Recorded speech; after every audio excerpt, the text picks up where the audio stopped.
নমস্কার, জয় শ্রী গণেশ। প্রত্যেককে জানাই স্বাগতম। আজকের অনুষ্ঠানের মূল বিষয়বস্তু হল দেবগুরু বৃহস্পতির বক্রগতি। আপনারা ইতিমধ্যেই জানেন যে দেবগুরু বৃহস্পতি পুনরায় বক্রগতিতে যেতে চলেছেন এবং এই বক্রগতি সংঘটিত হবে অক্টোবর মাসের ৯ তারিখ থেকে। অক্টোবরের ৯ তারিখ থেকে দেবগুরু বৃহস্পতির এই বক্রগতির কন্টিনিউয়েশন থাকবে ৪ ফেব্রুয়ারি ২০২৫ পর্যন্ত। মানে বলা যেতে পারে এই বছরের শেষের ৩ মাস এবং আগামী বছরের প্রথম একটা মাস খুব ভাইটাল, কারণ এই সময় দেবগুরু বৃহস্পতি বক্রগতিতে থাকবে। আপনারা জানেন যে দেবগুরু বৃহস্পতি আমাদের বাস্তবিক জীবনের জন্য কতটা গুরুত্বপূর্ণ একটি গ্রহ। সন্তান ভাগ্য থেকে শুরু করে আর্থিক বলবো না, তবে সম্পদের ক্ষেত্রে সমৃদ্ধশালী হওয়া এবং মোটামুটি সুখে বসবাস করার জন্য দেবগুরু বৃহস্পতির কৃপা কিন্তু প্রয়োজন। প্রজ্ঞা জ্ঞানের ক্ষেত্রেও দেবগুরু বৃহস্পতির অপার মহিমা আমরা দেখতে পাই। সুস্থ স্বাভাবিক প্রাণ নিয়ে কন্টিনিউয়েশন করার ক্ষেত্রেও দেবগুরু বৃহস্পতির ভূমিকা অপরিসীম বললেও হয়তো কম বলা হবে। এহেন দেবগুরু বৃহস্পতি তিনি বক্রগতিতে যেতে চলেছেন, যিনি হলেন দেবগুরু। এহেন দেবগুরু বৃহস্পতি যিনি দেবতাদের গুরু এবং তার কথাবার্তা সমস্ত কিছুই তার উপদেশ গ্রহণযোগ্য। দেবগুরু বৃহস্পতি বক্রী হবেন কোন রাশিটিতে? আপনাদের রাশিটিতে, মানে বৃষ রাশি। আর বৃষ রাশির জাতক জাতিকারা এই কারণে অনেক বেশি প্রভাবিত হতে চলেছেন বৃহস্পতির বক্রগতিতে। লক্ষ্য করা যাবে মৃগশিরা নক্ষত্রে দেবগুরু বৃহস্পতি বক্রগতিতে যাচ্ছেন। দেখুন, বক্রগতি অন্যান্য গতিগুলোর মতো নয়। আমরা সাধারণত গ্রহদের বিভিন্ন রকম গতি সম্পর্কে আলোচনা করি। কখনো সমগতি সম্পর্কে শুনে থাকবেন, মন্দগতি সম্পর্কে শুনে থাকবেন, মন্দতর গতি সম্পর্কে শুনে থাকবেন, বা শীঘ্রতর গতি সম্পর্কে শুনে থাকবেন। বক্রগতিও অনেকটা তেমন। তবে বক্রগতির ক্ষেত্রে একটা ভ্রান্ত ধারণা অনেকের মধ্যে আছে যে গ্রহ সম্ভবত এই সময়ে তার ডিরেকশন চেঞ্জ করে, কিন্তু এটা একেবারেই সত্য নয়। গ্রহ কখনোই তার ডিরেকশন চেঞ্জ করে না। আপেক্ষিকভাবে বা রিলেটিভলি আমরা বোধ করি যে না, গ্রহ তার পশ্চাৎ স্মরণ করছে, কিন্তু এটা কিন্তু অ্যাকচুয়ালি সম্ভব নয়। আমরা লক্ষ্য করতে পারবো বৃহস্পতির সঞ্চারের প্রভাবে অনেক বেশি প্রভাবিত হবেন বৃষরাশির জাতক জাতিকারা তাদের স্বাস্থ্যক্ষেত্র নিয়ে। 29শে নভেম্বর থেকে আমরা দেখব রোহিণী নক্ষত্রে বৃহস্পতির প্রবেশ হবে এবং সেই সময়টা বেশ কিছু বিষয়ে আরও নতুন পরিবর্তনকে এনে দেবে। তাহলে চলুন আমরা পরপর আলোচনা করি। প্রথমে মৃগশিরা নক্ষত্রে বৃহস্পতির বক্রগতি। মৃগশিরা নক্ষত্র নিয়ে বিগত দিনে আমরা আলোচনা করেছি। যার প্রতীক হলো হরিণ, যার দেবতা হলেন চন্দ্র। এখানে কিন্তু চন্দ্র নক্ষত্র অধিপতি হিসেবে নয়, যে কারণে মৃগশিরার মধ্যে আমরা বিভিন্ন কোয়ালিটি দেখি। কবিত্ব, সাহিত্য, খোঁজ, অন্বেষণ করার টেন্ডেন্সি আমরা মৃগশীর্ষা নক্ষত্রের ক্ষেত্রে লক্ষ্য করতে পারি। বৃহস্পতি যখনই বক্রগতিতে যাবেন, আপনার হেলথ রিলেটেড বিষয়ে কিন্তু নতুন কিছু অন্বেষণ শুরু হতে পারে। হেলথের ক্ষেত্রে অনেকেই ডিস্টারবেন্সের মধ্যে রয়েছেন। কারো ক্ষেত্রে থাইরয়েড, কারোর ক্ষেত্রে সুগার, কারো ক্ষেত্রে অন্যান্য কোনো ধরনের হেলথের প্রবলেম কিন্তু কম বেশি লেগে আছে। বৃহস্পতি বক্রগতিতে গেলে যেটা হবে যে হঠাৎ করে কিওর হয়ে যাবে না, বিষয়টি তেমন নয়। বক্রগতির বৃহস্পতি আপনাকে স্বাস্থ্য ইমপ্রুভ করার ক্ষেত্রে সহযোগিতা করবে, বা লক্ষ্য করা যাবে যে পেন্ডিং কাজগুলো আপনার স্বাস্থ্য ক্ষেত্রে রয়েছে, যে কারোর ক্ষেত্রে হয়তো একটা অপারেট করার প্রয়োজনীয়তা ছিল, দূরে যাওয়ার পরিকল্পনা করেছিলেন চিকিৎসা শাস্ত্রের জন্য, এই ধরনের বিষয়ে আমরা ধনাত্মক ভাব কিন্তু লক্ষ্য করতে পারবো। একই সাথে লক্ষ্য করা যাবে এই সমসাময়িক সময়ে যেহেতু দ্বাদশপতি এবং সপ্তমপতির নক্ষত্রে দেবগুরু বৃহস্পতি বক্রগতিতে যাচ্ছেন, এখানে কিন্তু খুব ইম্পর্টেন্ট যে আপনাদের কিছু ব্যয় বৃদ্ধি হতে পারে। তবে ব্যয় না বলা থেকে ইনভেস্ট বলাটাই হয়তো বেটার, কারণ এই সময় আপনারা দেখতে পারবেন অনেকেই ইনভেস্ট করবেন ব্যবসার ক্ষেত্রে, অনেকেই ইনভেস্ট করতে চলেছেন তার বাড়িটাকে একটু রিনোভেট করার জন্য, অর্থাৎ কোথাও যেন গিয়ে রেনোভেশনের একটা কম্বিনেশন আসতে পারে। পুরনো কোনো জিনিস যেটা হয়তো একটু মেরামতি দরকার, এই ধরনের বিষয়ের একটা ইনিশিয়ালাইজেশন হওয়ার প্রবল সম্ভাবনা আমরা লক্ষ্য করতে পারবো। এবং যারা বিদেশে আছেন, বিদেশে যুক্ত রয়েছেন কর্মসূত্রে, তাদের ক্ষেত্রেও কিন্তু এই সময়টা গতি বৃদ্ধি প্রাপ্ত করবে। না হওয়া কাজগুলো এই সময় দেখবেন হওয়া শুরু হলো। আপনি ভিসা প্রসেসিং করতে দিয়েছিলেন, সেই কাজটা হয়তো আটকে ছিল, সেটা হয়তো নতুন করে আবার শুরু হওয়ার সম্ভাবনা থাকবে। বাইরে যাওয়ার ক্ষেত্রে একটা স্ট্রং পসিবিলিটিস আপনি লক্ষ্য করতে পারবেন। কিন্তু সমস্ত কিছুর মধ্যেই একটা অল্প অল্প বাধা কিন্তু আপনার আসবে। কোনো কাজই দেখবেন স্মুথলি হচ্ছে না, কিন্তু একটা সার্টেন টাইমের পরে গিয়ে প্রত্যেকটা কাজ আপনি কিন্তু কমপ্লিট করতে পারছেন। যেটা আপনার সাথে এর আগেও হয়েছে, যে কাজে আপনি হাত দেন না কেন সেই কাজ দেরি হয়, একটু সময় লাগে, কিন্তু একটা সার্টেন টাইমের পরে গিয়ে আপনি সেই কাজটিকে কমপ্লিট করতে পারেন। মৃগশিরা নক্ষত্রে বৃহস্পতির বক্রগতি অন্বেষণ করার ক্ষেত্রে, নতুন পথ খোঁজার ক্ষেত্রে আপনাকে অনেক সহায়তা করবে। এই সময় দেখা যাবে অনেকেই যারা সেলফ প্রফেশনে আছেন তারা কিছু ইনভেস্ট করতে চলেছেন। সেক্ষেত্রে হতে পারে আপনি নৃত্যের সাথে যুক্ত, আপনি সঙ্গীতের সাথে যুক্ত, এই ধরনের বিষয়ে হয়তো আপনি কিছু ইনভেস্ট করতে চলেছেন, যেখানে আপনি কিছু মিউজিক ভিডিওস তৈরি করলেন বা অন্যান্য ধরনের কিছু তৈরি করলেন, কিছু ইনভেস্ট করলেন, কিছু ক্রয় করলেন। এর সম্ভাবনাটা কিন্তু বৃদ্ধিপ্রাপ্ত হচ্ছে এবং সেটি কাজে লাগবে। শুধু যে আপনি ইনভেস্ট করলেন, শুধু যে আপনি ব্যয় করলেন, এখানেই সীমাবদ্ধ থেকে গেল, একদমই তা না। আপনি যে ইনভেস্ট করবেন, আপনি যে বিষয়টি করতে চলেছেন, সেটা মিউজিক ভিডিওস থেকে শুরু করে অন্যান্য বিষয় হতে পারে। আমরা কিন্তু 9 অক্টোবর থেকে নভেম্বরের 28 তারিখ পর্যন্ত সময়কাল দেখতে পারবো এই পার্টিকুলার ম্যাটারে আপনার জন্য ধনাত্মক হবে। তবে বৃষ রাশির কয়েকটি বিষয়ে সচেতনতা রাখতে হবে। প্রথমত, সপ্তমপতির নক্ষত্রে বক্রগতির বৃহস্পতি।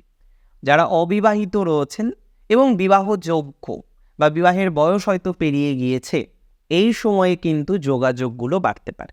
তবে দূরে হওয়ার পসিবিলিটিস থাকবে, জন্মস্থান থেকে দূরে হলো বা একটু দূরে যোগাযোগ হওয়ার মতো অবকাশ থাকবে। কোনো না কোনো কম্প্রোমাইজ করে হয়তো বিবাহ বন্ধন আবদ্ধ হওয়ার সম্ভাবনা তৈরি হতে পারে। দ্বিতীয়ত, যাদের বিবাহিত জীবনে ডিস্টার্ব, দূরে থাকেন, কোনো কারণবশত সেপারেট হয়ে রয়েছেন, সেপারেশনে রয়েছেন, তাদের ক্ষেত্রে কিন্তু সাময়িক হলেও পজিটিভিটির ইমপ্রুভমেন্টের জায়গা আমরা দেখতে পারবো। তার মানে এখানে বলা যেতে পারে যে ল লিটিগেশন রিলেটেড বিষয়ে যারা দাম্পত্য জীবনে ফেসে আছেন, জটিলতার মধ্যে রয়েছেন, সেপারেশনে রয়েছেন, দেখো সেপারেশন মানে কিন্তু ডিভোর্স নয়। সেপারেশন মানে আলাদা থাকা। পার্মানেন্ট সেপারেট হয়ে যাওয়া, ডিভোর্স হয়ে যাওয়া, সেটা কিন্তু একটু আলাদা। আমরা সাধারণত ভেবে নিই সেপারেট মানেই ডিভোর্স, কিন্তু একটু ভালো করে বুঝুন, আলাদা থাকা এবং পার্মানেন্টলি আলাদা থাকার মধ্যে একটু পার্থক্য তো আছে। সেপারেট মানে তখনও আপনি তার সাথে হয়তো আবদ্ধ, ডিভোর্স হয়ে গেল আর কোনো কানেকশন থাকলো না। সো যারা সেপারেট রয়েছেন তাদের ক্ষেত্রে কিন্তু এই সময়ে হঠাৎ করেই ডিভোর্স হবে না, বা আমি মনে করি তাদের ক্ষেত্রে একটা সম্ভাবনা তৈরি হবে যেখানে আপনার রিলেশনশিপ, আপনার বন্ডিং পুনরায় কিন্তু সঠিক হতে পারে, বা তেমন অবকাশ কিন্তু তৈরি হওয়ার প্রবল সম্ভাবনা রয়েছে। বৃহস্পতির মৃগশিরা নক্ষত্রে অবস্থান, যারা কবি আছেন, সাহিত্যিক আছেন, লেখক আছেন, তাদের ক্ষেত্রে কিছু পুরানো পেন্ডিং বিষয়বস্তু সম্পন্ন হতে পারে। যেমন হতে পারে আপনার কোনো সম্মান প্রাপ্তি, কোনো লেখা পাবলিশ হওয়া, কোনো ক্ষেত্রে রেকগনিশন বৃদ্ধি পাওয়ার মতো একটা অবকাশের জায়গা স্ট্রংলি আমরা লক্ষ্য করতে পারছি। আমি বিশ্বাস করি, আমি মনে করি এই ধরনের বিষয়বস্তুতে পজিটিভিটির মাত্রাটা বাড়বে যদি আপনার রাশিটি হয়ে থাকে বৃষ। বৃষ রাশির আমি নক্ষত্র ভিত্তিক আলোচনা করব। এর পরের যে নক্ষত্রটিতে বৃহস্পতি অবস্থান করবেন সেটি রোহিণী। আপনারা জানেন যে বৃষ রাশির দ্বিতীয়তম নক্ষত্র হলো রোহিণী নক্ষত্র। এই রোহিণী নক্ষত্রের দেবতা কিন্তু ব্রহ্মা। অন্নাদ ভবতী, ব্রহ্মা এই নক্ষত্রের অধিপতি। এবং রোহিণী মানে শব্দটি এসছে কোথা থেকে? রোহণ শব্দ থেকে। উত্থান, সৃষ্টি। আমরা নতুন কিছু সৃষ্টি করতে চলেছি বা নতুন কিছু সৃষ্টি করতে পারবো বৃষ রাশির জাতক জাতিকারা। কোন ক্ষেত্রে পারবো? আপনাদের একাদশ ভাবের অধিপতি বৃহস্পতি, আপনাদের অষ্টম ভাবের অধিপতি বৃহস্পতি। এবার অনেকেই ভাবেন 8 মানে শুধু খারাপ। আমি বারবার আপনাদের বলি যে একটা সিঙ্গেল নেগেটিভ হাউস কখনোই এক্সট্রিম ডিস্টারবেন্স লাইফে আনতে পারে না। মাল্টিপল নেগেটিভ হাউসের সিগনিফিকেশন অনেক প্রবলেম আনতে পারে। যেমন কারোর জন্মছকে আপনি দশাটাকে দেখুন, সেই দশায় যদি 6, 8, 12 কানেকশান থাকে, যদি আপনি লক্ষ্য করেন সেই দশাতে বর্তমানে 6, 8, 12, 5, 8, 12 এই ধরনের কম্বিনেশনগুলো চলছে, তার মানে সে কিন্তু নানা রকমের জটিলতায় থাকতে পারে। 5, 8, 12 সঙ্গে 10th হাউস, তার মানে কর্মজীবন রিলেটেড তার জটিলতা চলছে, বা চাকরি রিলেটেড বিষয়ে সে এতটাই সমস্যার মধ্যে পড়েছে হয়তো তার চাকরিটা নেই। বা আমরা দেখতে পাচ্ছি 7, 8, 12 এই ধরনের হাউসগুলোর সিগনিফিকেশন সঙ্গে 6 রয়েছে, তার মানে ব্যবসার ক্ষেত্রে হিউজ লসের জায়গা তার তৈরি হতে পারে। তার মানে সিগনিফিকেশন ইজ ইম্পর্টেন্ট। এবং মহাদশার প্রতি যেমন গুরুত্বপূর্ণ, অন্তর্দশা প্রতি কিন্তু আরও গুরুত্বপূর্ণ। এবং আমরা যদি একটু বুঝে বিষয়টাকে নিয়ে ভাবি, তাহলে মহাদশাপতির ক্যালকুলেশন আমরা করি চন্দ্র থেকে। আজকে মহাদশাপতির ক্যালকুলেশন শুরু হয় চন্দ্র যে নক্ষত্রটিতে রয়েছে সেই নক্ষত্র থেকে। এটা আমরা অনেকেই জানি যে চন্দ্র কারোর জন্মছকে রোহিণী নক্ষত্রে বসে আছে, তার মানে তার জীবনের প্রথম দশা হলো চন্দ্রের দশা। রোহিণীর অধিপতি যেহেতু চন্দ্র, কতটা দশা পাবে? 13 ডিগ্রি 20 মধ্যে যতটা ভোগ্য অংশ হয়ে গেছে তার সেটা বাদ দিয়ে যে ব্যালেন্স দশা আছে সেটা সে পাবে। তার মানে দশা ইজ ইম্পর্টেন্ট। কিন্তু আমরা যদি নক্ষত্র থেকে আরও ক্লাসিফাই বা ক্লাসিফিকেশনের জায়গায় আসি, সেখানে আমরা কেপি মতে সাবলটকে দেখব, ডিভিশনাল চার্টের ক্ষেত্রে আমরা নবাংশ ইত্যাদি বিষয়কে দেখব। তার মানে এটা কিন্তু আরও গুরুত্বপূর্ণ যে ওই অন্তর্দশাপতি আরও বেশি স্পেসিফিক। অন্তর্দশাতে যদি নেগেটিভিটি থাকে, যে হাউসগুলো আমি বললাম, তাতে কিন্তু প্রবলেম অনেক বৃদ্ধিপ্রাপ্ত হতে পারে। সেক্ষেত্রে আমাদের কিছুটা সময় অপেক্ষা করতেই হবে। আর আপনারা অনেকেই জানেন জীবনের প্রত্যেকটি প্রশ্নের সবথেকে সুন্দর উত্তর হলো সময়। সময় কিছু কিছু ক্ষেত্রে দিতে হয়। অতিরিক্ত উদ্ব্যস্ত হওয়ার প্রভাবে অনেক ক্ষেত্রে দেখা যায় আর্থিক দণ্ড, মানসিকভাবে আরও বেশি ভেঙে পড়ার মতো টেন্ডেন্সি এগুলো আসে।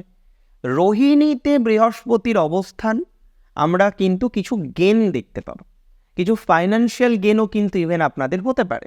কোনো আত্মীয় স্বজন সূত্রে কিছু গেন হতে পারে, কোনো প্রপার্টি আপনার রয়েছে সেটি কিন্তু পেতে পারেন।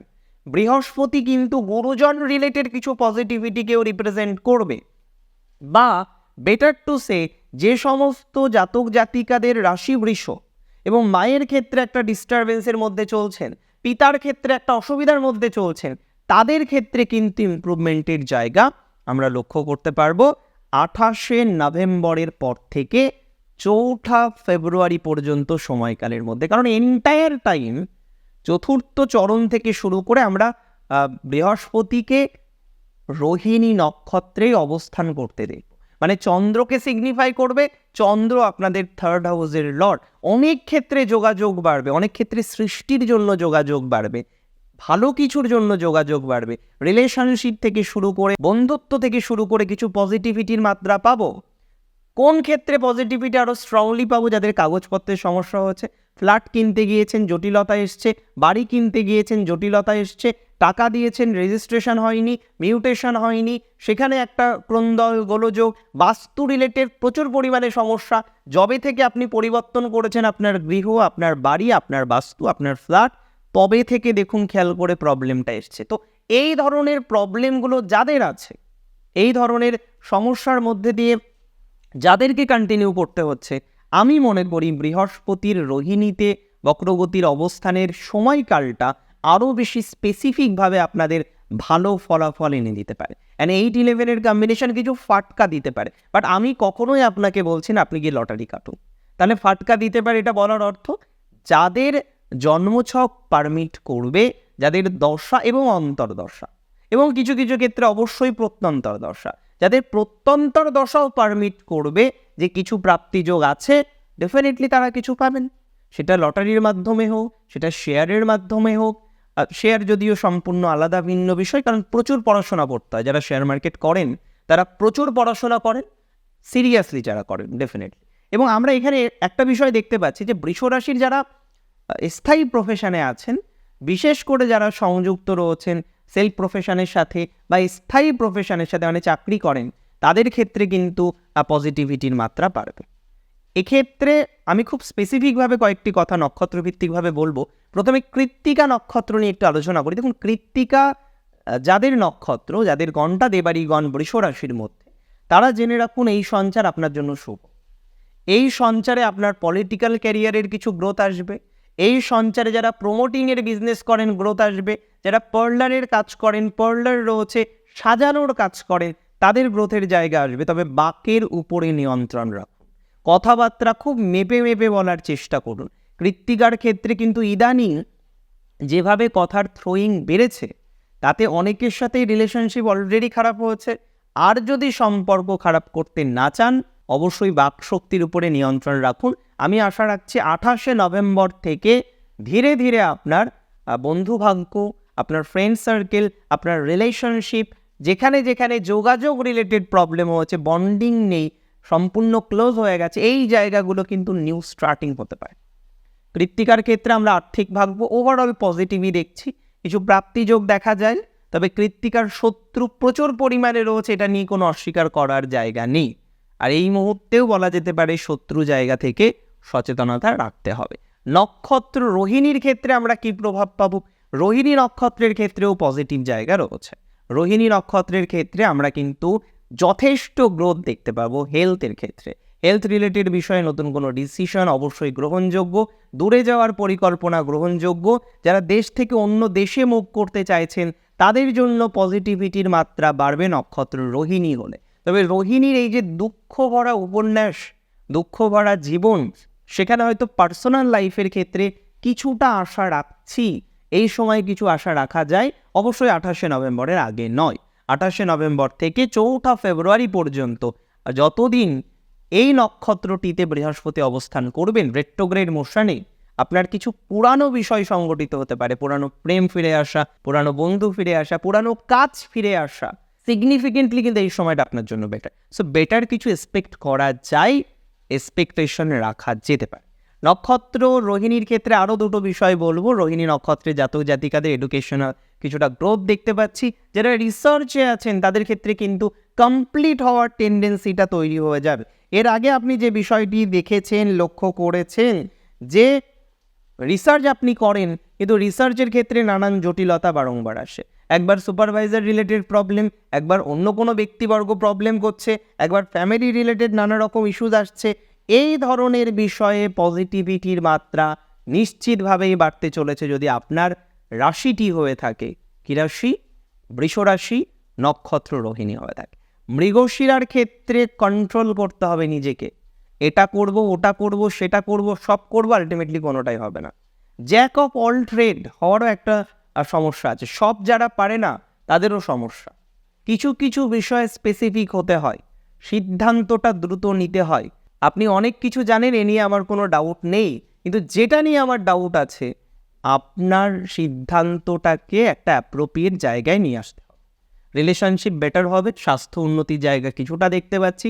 হাড়ের ব্যথায়, দাঁতের ব্যথায় যারা কষ্ট পাচ্ছেন, ব্যথার প্রবলেম যাদের আছে, স্পেশালি কিছুটা ডেভেলপমেন্ট হবে। যে সমস্ত শিশুর কথা বলতে দেরি হচ্ছে, যে সমস্ত শিশুর ক্ষেত্রে গিয়ে লক্ষ্য করা যাচ্ছে যে তার ডেভেলপমেন্টে কোনো না কোনো বাধা চলে আসছে, তাদের ক্ষেত্রে পজিটিভিটির জায়গা দেখতে পারবো। নতুন প্রেমের সম্ভাবনা রয়েছে। সন্তান ভাগ্যটা এই সময় মৃগশিরার একটু ভালো দিকে যেতে পারে।